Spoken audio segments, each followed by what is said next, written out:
نحمده ونصلي على رسوله الكريم اما بعد فاعوذ بالله من الشيطان الرجيم بسم الله الرحمن الرحيم رب اشرح لي صدري ويسر لي امري واحلل عقدة من لساني يفقهوا قولي رب زدني علما اللهم فقهنا في الدين اللهم انا نسألك حبك وحب من يحبك والعمل الذي يبلغنا حبك اللهم ارزقنا اخلاص الہی آمین۔ لیسن نمبر 274 سورۃ القمر، آیت نمبر 1 to 55۔ سورۃ القمر، قمر کا لفظی معنی چاند، اور اس سورت میں چاند کے 2 ٹکڑے ہونے کا ذکر ہے۔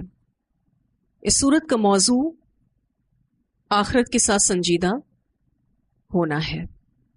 اس سورت کے بارے میں آتا ہے کہ نبی اکرم صلی اللہ علیہ وسلم عید کی نماز میں اسے پڑھا کرتے تھے۔ اسے مسلم نے روایت کیا ہے۔ یعنی ایک بہت بڑے مجمع میں نبی اکرم صلی اللہ علیہ وسلم کا اس سورت کو پڑھنا دراصل لوگوں میں آخرت کے بارے میں سنجیدگی لانے کے لیے تھا۔ اقتربت الساعۃ، قریب آ گئی قیامت۔ اقتربت باب افتعال سے ہے، معنی قریب آ جانا۔ الساعۃ قیامت۔ ساعہ کا اگرچہ لفظی معنی گھڑی ہوتا ہے، لیکن قرآن میں ساعہ کا لفظ قیامت کے لیے آیا ہے۔ تو یہاں اللہ تعالیٰ فرماتے ہیں کہ قیامت قریب ہے، لیکن ہم دیکھتے ہیں کہ قیامت ابھی تک نہیں آئی۔ تو اس قرب سے کیا مراد ہے؟ اس بارے میں ایک روایت آتی ہے، سیدنا عبداللہ بن عمر رضی اللہ عنہما بیان کرتے ہیں کہ ہم لوگ رسول اللہ صلی اللہ علیہ وسلم کے پاس بیٹھے تھے اور سورج عصر کے بعد غروب ہونے کے قریب تھا۔ آپ صلی اللہ علیہ وسلم نے فرمایا، جو لوگ دنیا سے گزر چکے ہیں ان کی عمروں کے مقابلے میں تمہاری عمریں اتنی ہی باقی رہ گئی ہیں جتنا ابھی دن کا حصہ باقی رہ گیا ہے۔ اسے مسند احمد نے روایت کیا ہے۔ تو اس قرب سے مراد یہ ہے کہ دنیا کو جو وقت ملا ہے اس کا زیادہ وقت گزر چکا ہے اور کم باقی ہے۔ بخاری کی روایت میں آتا ہے، نبی اکرم صلی اللہ علیہ وسلم نے اپنی شہادت کی انگلی اور درمیان والی انگلی سے اشارہ کر کے فرمایا، میں اور قیامت اس طرح سے مبعوث کیے گئے ہیں۔ آپ صلی اللہ علیہ وسلم کو اور قیامت کو یوں سمجھ لیجیے ایک ساتھ بھیجا گیا، اور آپ نے اپنی ان دونوں انگلیوں کو اس طرح کر کے دکھایا جیسے ان 2 انگلیوں کے درمیان کوئی اور تیسری چیز نہیں۔ بالکل اسی طرح سے نبی اکرم صلی اللہ علیہ وسلم اور قیامت کے درمیان کوئی اور رسول نہیں آئے گا۔ تو قیامت قریب ہے۔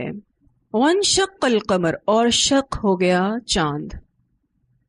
اہل مکہ کے مطالبے پر چاند کے 2 ٹکڑے ہونے کا معجزہ دکھایا گیا تھا۔ اس بارے میں بھی روایات آتی ہیں۔ سیدنا عبداللہ بن مسعود رضی اللہ عنہ بیان کرتے ہیں کہ جس وقت چاند پھٹا اس وقت ہم نبی اکرم صلی اللہ علیہ وسلم کے پاس مینا میں موجود تھے۔ چاند 2 ٹکڑے ہو گیا تو آپ صلی اللہ علیہ وسلم نے فرمایا، گواہ رہو گواہ رہو۔ اسے بخاری نے روایت کیا ہے۔ ایک اور روایت میں آتا ہے، سیدنا انس رضی اللہ تعالیٰ عنہ بیان کرتے ہیں کہ مکہ والوں نے رسول اللہ صلی اللہ علیہ وسلم سے درخواست کی کہ کوئی نشانی دکھائیے، تو اس پر آپ صلی اللہ علیہ وسلم نے انہیں 2 بار چاند کا پھٹ جانا دکھایا۔ اسے بخاری نے روایت کیا ہے۔ سیدنا عبداللہ بن مسعود رضی اللہ عنہ بیان کرتے ہیں کہ جب رسول اللہ صلی اللہ علیہ وسلم کے دور میں چاند پھٹا تو اس کے 2 ٹکڑے ہو گئے۔ ایک ٹکڑے نے پہاڑ کو ڈھانپ لیا اور ایک ٹکڑا پہاڑ کے اوپر رہا۔ تو اس وقت رسول اللہ صلی اللہ علیہ وسلم نے فرمایا، اے اللہ تو گواہ رہے۔ اسے مسلم نے روایت کیا ہے۔ سیرت میں ہم یہ واقعہ شق قمر کا پڑھ چکے ہیں۔ جب رسول اللہ صلی اللہ علیہ وسلم نے شق قمر کا معجزہ باذن اللہ مشرکین مکہ کو دکھایا تو وہ بڑے حیران رہ گئے، لیکن پھر بھی ایمان نہیں لائے اور کہنے لگے کہ یہ ابو کبشہ کے بیٹے کا جادو ہے۔ ہم پر محمد صلی اللہ علیہ وسلم نے جادو کر دیا ہے. ایک آدمی نے کہا کہ اگر اس نے تم پر جادو کر دیا ہے تو سارے لوگوں پر تو نہیں کر سکتا، مسافروں کا انتظار کرو. مسافر آئے، ان سے پوچھا گیا تو انہوں نے کہا کہ ہم نے بھی یہ دیکھا ہے، یعنی چاند کا پھٹنا راستے میں آنے والے مسافروں نے بھی دیکھا. تو شق قمر ہوا تھا، اور یہ شق قمر دراصل علامات قیامت میں سے ہے. جہاں رسول اللہ صلی اللہ علیہ وسلم کی بعثت قیامت کی علامتوں میں سے ایک علامت ہے، بالکل اسی طرح سے شق قمر علامات قیامت میں سے ہے. اور شق قمر کا ہونا اللہ کی قدرت کاملہ کا اظہار بھی ہے، اور شق قمر آپ صلی اللہ علیہ وسلم کی نبوت پر دلیل بھی ہے، کیونکہ آپ نے یہ معجزہ بِإِذْنِ اللہ دکھایا. تو شق قمر علامات قیامت بھی ہے، اللہ کی قدرت کاملہ کا اظہار بھی ہے، اور رسول اللہ صلی اللہ علیہ وسلم کی نبوت پر دلیل بھی ہے. وَإِن يَرَوْا، اور اگر وہ دیکھ لیں، آیتن کوئی بھی نشانی، یعرضوا منہ موڑ جاتے ہیں. یعرضوا کا جو لفظ ہے عین را ضاد سے ہے. اعراض میں جسم اور قلب دونوں ہی مڑ جاتے ہیں، یعنی قریش مکہ نے ایمان لانے کے بجائے اس سے منہ موڑ لیا. وَيَقُولُوا، اور وہ کہتے ہیں، سحر مستمر، جادو ہے گزرنے والا، جاری رہنے والا یا مسلسل. سحر مستمر جو کہا گیا ہے، سحر تو جادو کو ہی کہتے ہیں، لیکن مستمر کے کچھ معنی کیے جاتے ہیں. اگر یہ مستمر کا لفظ مرتن سے ہے، آپ نے پچھلی سورہ نجم میں ذو مرہ پڑھا تھا، قوت والا. اگر یہ لفظ مرتن سے ہے تو معنی زور والا، محکم، قوت والا، کہ یہ جادو بڑا ہی قوت والا ہے، جو کہ زمین کے ساتھ آسمان پر یعنی چاند پر بھی ہو گیا ہے. تو بڑا ہی زوراور جادو ہے، قوت والا جادو ہے. اگر یہ لفظ استمرار سے ہے تو معنی چلنے والا، یہ جادو چلنے والا ہے، یعنی یہ جادو چاند پر بھی چل گیا ہے. اور اگر یہ لفظ مستمر مرہ یا مرو سے ہے تو معنی گزرنا ہوتا ہے، یعنی یہ جادو گزر جانے والا ہے. جیسے کہ سب چیزیں آتی ہیں پھر گزر جاتی ہیں، تو یہ جادو بھی گزر جائے گا، اس کا اثر بھی چلا جائے گا. کچھ مفسرین نے مستمر کا معنی باطل، کمزور اور جسے دوام نہ ہو یہ بھی کیا ہے. کچھ مفسرین کہتے ہیں کہ مستمر کا معنی باطل، کمزور اور جس کو دوام نہ ہو، یعنی ہمیشگی نہ ہو. اس معجزے کا اثر ان پر کافی دنوں تک رہا، تو یہ کہہ کر انہوں نے جھٹلا دیا، وَيَقُولُوا سِحْرٌ مُسْتَمِرٌ، ایمان لانے کے بجائے جادو قرار دے کر اپنے اعراض کی روش کو برقرار رکھا. اللہ کے لیے کیا مشکل تھا؟ جو اللہ چاند پیدا کر سکتا ہے وہ چاند کے 2 ٹکڑے نہیں کر سکتا؟ اتنی بڑی نشانی انہوں نے دیکھی، لیکن جسم اور دل دونوں سے ہی اعراض پرت گئے. وَكَذَّبُوا، اور انہوں نے جھٹلایا، وَاتَّبَعُوا، اور پیروی کی، اہواءہم، اپنی خواہشات کی.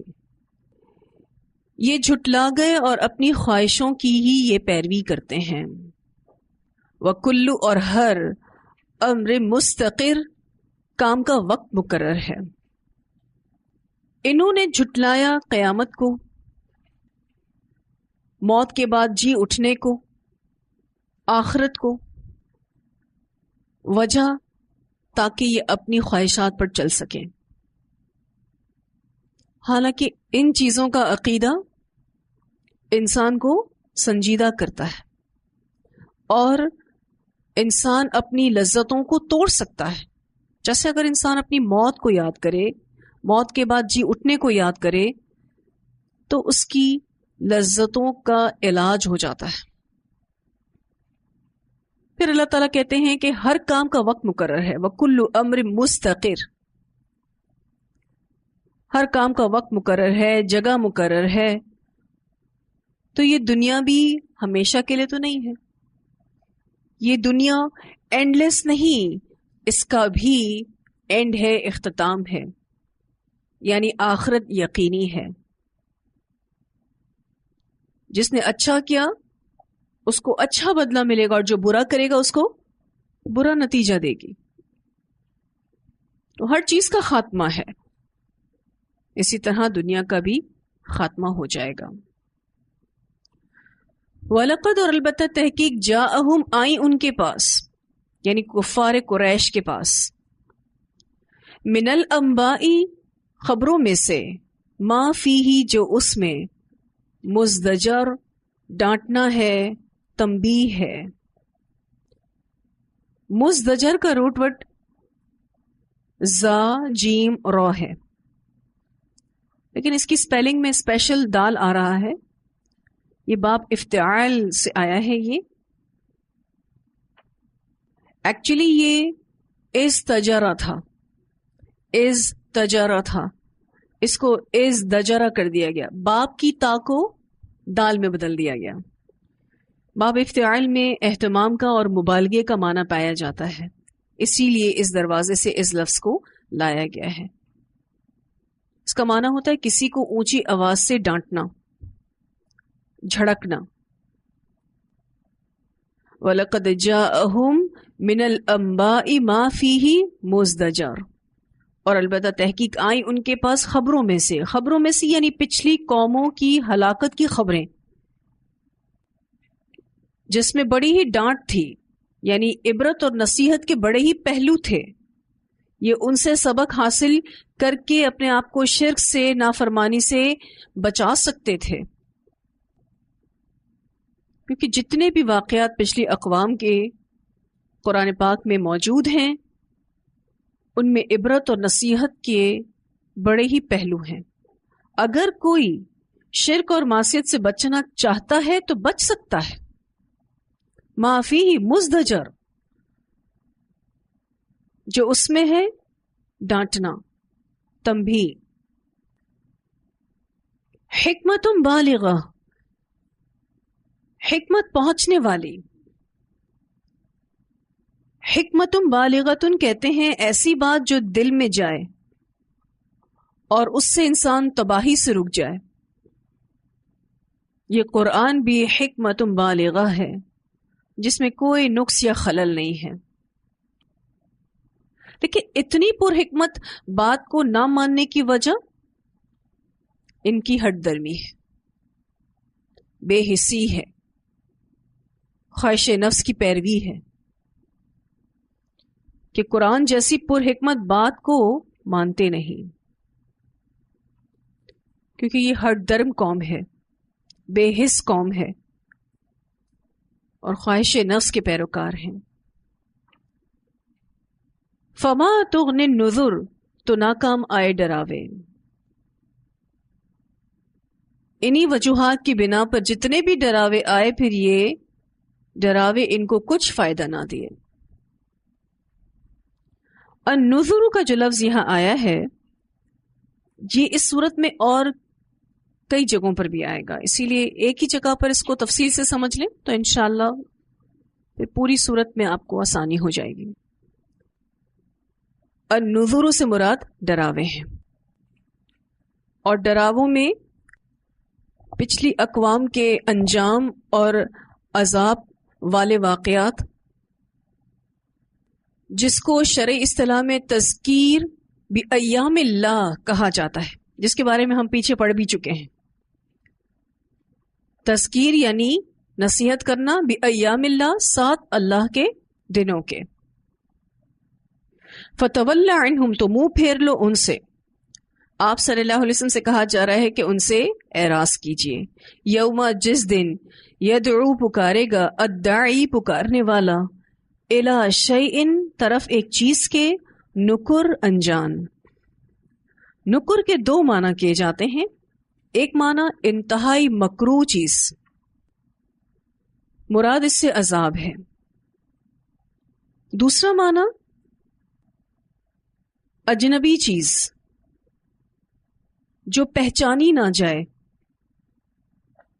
جس کی ان کو خبر ہی نہیں. مراد حساب کتاب ہے. ان کے وہم و گمان میں بھی نہ تھا کہ اس طرح زندہ کر کے حساب کتاب کے لیے پیش ہونا پڑے گا.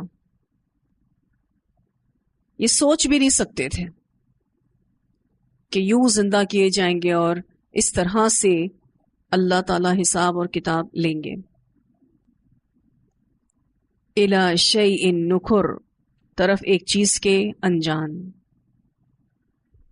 خشعن، جھکی ہوئی ہوں گی. خشعن کا لفظ خاشین عین سے ہے. خشع کہتے ہیں عاجزی کی وجہ سے جھکنا، آنکھوں کا جھکنا، آواز کا دبنا اور دل کا خوف.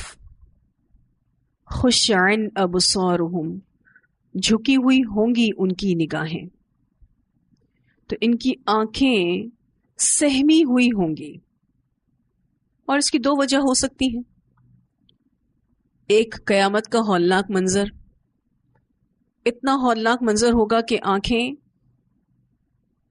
عاجزی کے ساتھ جھک جائیں گی. دوسری وجہ ان کے اپنے اعمال ہوں گے. خشعن ابصارہم، جھکی ہوئی ہوں گی ان کی نگاہیں. یخرجون، نکلیں گے، من الاجداث، قبروں سے. اجداث کہتے ہیں وہ قبریں جن کے نشان بھی مٹ چکے ہوں. کأنہم، گویا کہ وہ، جراد، ٹڈیاں ہیں، منتشر، پھیلی ہوئی.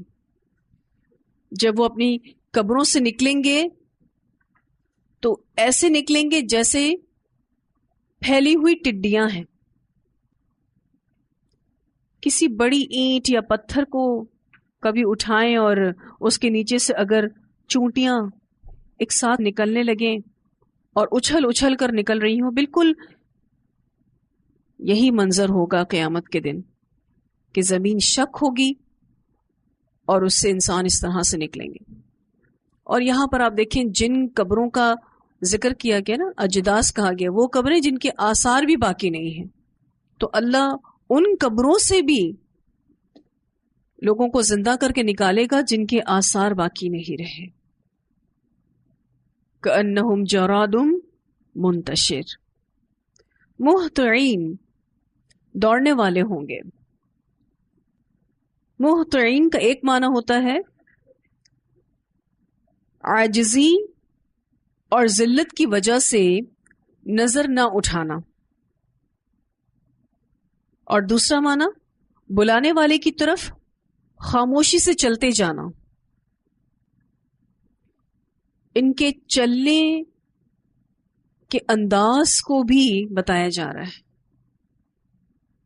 کہ عاجزی اور ذلت کی وجہ سے نظر نہیں اٹھا رہے ہوں گے اور بلانے والے کی طرف خاموشی سے چلتے جا رہے ہوں گے. مہطعین، دوڑنے والے ہوں گے، الی الداعی، طرف پکارنے والے کے. یقول الکافرون، کہیں گے کافر، ھذا، یہ، یوم، دن ہے، عسر، سخت. آخرت کا دن کیسے عسر بنتا ہے؟ جب ہم دنیا میں اپنی منمانی کریں گے. اگر پوری زندگی مسلمان بن کے اللہ کی مرضی پر گزاری تو کل آخرت کا دن آسان ہوگا. آج لوگ اللہ کے بندے کیوں نہیں بنتے؟ کیونکہ ان کو اللہ کی بندگی میں مشکل محسوس ہوتی ہے. ان کو دین ڈیفیکلٹ فیل ہوتا ہے، مشکل لگتا ہے، تو وہ اپنی منمانی زندگی گزارتے ہیں، تو کل قیامت کے دن پریشان ہوں گے۔ آج اگر کوئی عمل کی مشقت اٹھا لیتا ہے، اللہ کا بندہ بن کر رہتا ہے، تو انشاءاللہ کل اس کا آخرت کا دن آسان ہوگا، انتہائی آسان ہوگا۔ لیکن دیکھیں یہاں پر کیا کہہ رہے ہیں اللہ تعالیٰ، یقول الکافرون ھذا یوم عسر، کافر کہے گا یہ دن تو بڑا ہی سخت ہے۔